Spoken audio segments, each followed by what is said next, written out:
They said her floating farm in the clouds would never work, but when the world's crops failed, it became the last place food could grow.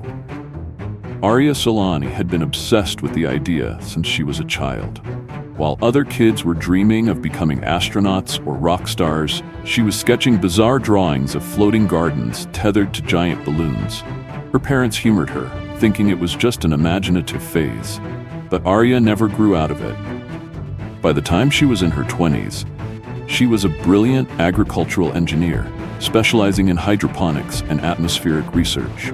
She spent years studying high-altitude ecosystems, fascinated by how certain plants thrived where the air was thin and the clouds rolled endlessly below. The scientific community laughed at her presentations. "Plants belong in soil, Aria," they'd say. "Your idea is cute but impractical." Investors turned her away, claiming there was no future in farming the sky. But Aria saw something they didn't: climate collapse accelerating far faster than predicted. Croplands were drying, soil erosion was turning fertile fields into dust, and heat waves were killing harvests across continents. She knew that when the Earth could no longer sustain life, humanity would need to look up, not down. So she began her life's work. At first, she was alone in a rented warehouse near the old airship docks. She scavenged helium tanks, industrial fabrics, and scrapped drone engines to create her first prototype, Skyark 1. The balloon was massive, the size of a small apartment building, supporting a lightweight greenhouse framed with carbon fiber. She designed it to drift above the smog layer, where sunlight was clean and winds steady. Water would be harvested from clouds themselves, condensed through specialized collectors she'd built by hand. The nutrient solutions for hydroponics would be made from mineral extracts and organic waste processed on board. It was an elegant, self-contained loop. She launched it quietly, with no press, no crowd. Just her and the whine of engines lifting her dream into the blue. For weeks, it floated, feeding her sensors with data. The plants thrived. Tomatoes, kale, strawberries, even dwarf apple trees. But when she presented her results to the agricultural board, they dismissed her. "Nice experiment," one official said, "but the cost would bankrupt any farmer. You're chasing a fantasy." Still, she persisted, building Skyark 2, then 3, each one larger, more efficient. Then came the collapse year. A series of unprecedented droughts swept across the globe. Grain reserves rotted in overheated silos, rivers vanished, entire nations began rationing food. Panic sparked riots. In the midst of the chaos, a journalist leaked Aria's early research online. Suddenly, she was no longer a joke, she was a desperate hope. Officials who once mocked her arrived at her hangar with armed escorts, demanding she scale her operations. She refused. "This isn't about profit or power," she told them. "This is survival, and survival means trust." Instead, she began selecting a small crew: engineers, botanists, mechanics, people she believed could maintain the delicate balance of life in the sky. Together, they launched the first fleet of Skyarks. The fleet drifted above the dead fields, sunlight gleaming on their silvered balloons. From below, they looked like strange moons wandering across the sky. Each ark could sustain hundreds of crops year-round, immune to the failing seasons of Earth. The air up here was clean, the temperature stable. Every morning, Aria would walk through rows of green that seemed to float in the clouds, checking nutrient pumps, pruning leaves, tasting fruit for sweetness.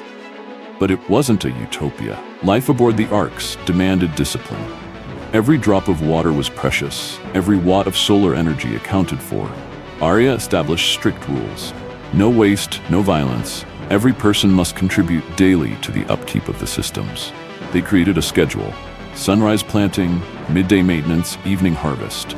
The harvests were lowered by long tethered cargo lifts to select distribution points on the surface, where starving communities gathered to receive small, rationed shipments. Aria insisted that no government or corporation control the drop points.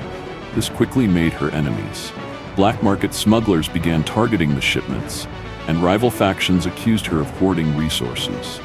She started rotating drop sites, using coded radio bursts to alert trusted communities of the next location. As months passed, the demand for food from the Skyarks became overwhelming. People camped for days near rumored drop zones, some collapsing from hunger before the lifts descended. Aria felt the weight of every empty stomach she couldn't feed. But the fleet was still small. 7 arcs in total, each already stretched to capacity. Expanding meant more resources, more crew, more risk. And the world below was becoming increasingly dangerous. Lawless groups roamed abandoned cities, scavenging whatever was left. A few even tried to bring down an ark, firing improvised rockets from rooftops. None succeeded. Yet, the storms grew worse with each passing month.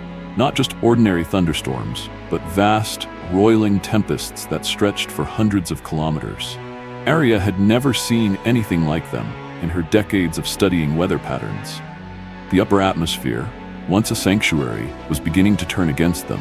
The silvered balloons groaned under the strain, swaying violently in crosswinds that tested the limits of their moorings. Cargo drops became increasingly dangerous. More than once, supply crates vanished into the swirling clouds, never to be seen again. The crew began speaking in hushed tones, asking whether the sky arcs had a future at all. One evening, as the fleet skirted the edge of a particularly vicious storm system, Aria stood in the command deck of Arc 1, staring at the holographic weather map. Red swaths of danger pulsed across the screen, each one overlapping their carefully plotted routes. They were running out of safe skies. She called an emergency council meeting, gathering the captains of the remaining 6 arcs via secure comms. Their faces were drawn and pale in the flickering light of the monitors. Captain Joran of Arc 5 didn't mince words. "We can't ride this out forever. We need a plan. Either to move higher, find calmer layers, or go back down." Going higher was risky. Beyond a certain altitude, oxygen levels dropped too low, and the pressure would strain even their reinforced balloons. Going down meant facing the chaos of the surface. Raiders, famine, disease. But Aria was already thinking beyond those choices. She had been quietly working on a design for a sky haven, a massive station that could anchor above the most stable jet stream zones, equipped with enough greenhouse space to feed not just the fleet, but a permanent community. It would take every resource they had, every scrap of metal, every meter of sailcloth, every liter of helium, and it would require dismantling several arcs to build. Her proposal was met with stunned silence. "You're asking us to destroy our homes," said Captain Sorrell of Arc 3. Aria nodded. "I'm asking us to trade what we have for something that can last." Debate raged for hours, but eventually the council agreed. The alternative, waiting for the storms to tear them apart, was no alternative at all.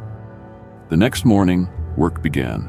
Crews stripped panels, dismantled walkways, and ferried parts between the arcs on swaying cargo lines. It was dangerous, exhausting work. The children were moved to the most stable vessels, while engineers worked double shifts, their hands raw from cold and wind. As the Sky Haven took shape, trouble found them again.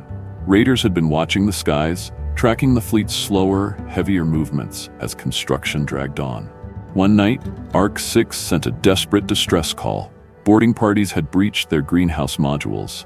The defense drones engaged, but the attackers were relentless, clearly desperate for food. Aria dispatched Arc 2 and Arc 5 to assist, their engines roaring through the clouds. The battle lasted hours, lit by the eerie flash of lightning. Raiders tried to cut mooring lines, hoping to send the Ark drifting into oblivion. Crew members fought hand-to-hand in the narrow walkways, pushing intruders back into the storm. By dawn, Arc 6 was saved, but at a terrible cost. 3 crew were dead, several injured, and a third of its crops were destroyed. The survivors, grim-faced, returned to work on the Sky Haven with renewed urgency. They all knew now that time was no longer on their side. The storms were tightening, the raiders growing bolder. Every delay was another risk. Amid the chaos, life still went on. In one of the greenhouses aboard Arc 1, a young girl named Lyra celebrated her 8th birthday. Born in the sky, she had never set foot on the earth below. For her, the horizon was always a rolling sea of clouds, the sunsets painted in colors no ground dweller could imagine. Aria visited her that morning, bringing a small pot of strawberries, Lyra's favorite. "Someday," Aria promised her, "you'll see where these come from. You'll plant them in real soil." Lyra tilted her head. "But the sky is real soil."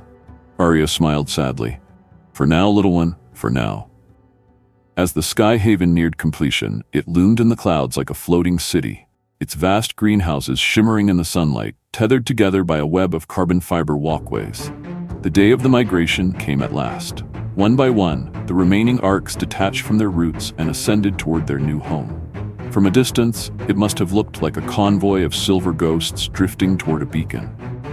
Life aboard the Skyhaven was unlike anything they had known before. The greenhouses stretched for hundreds of meters, bathed in constant filtered light.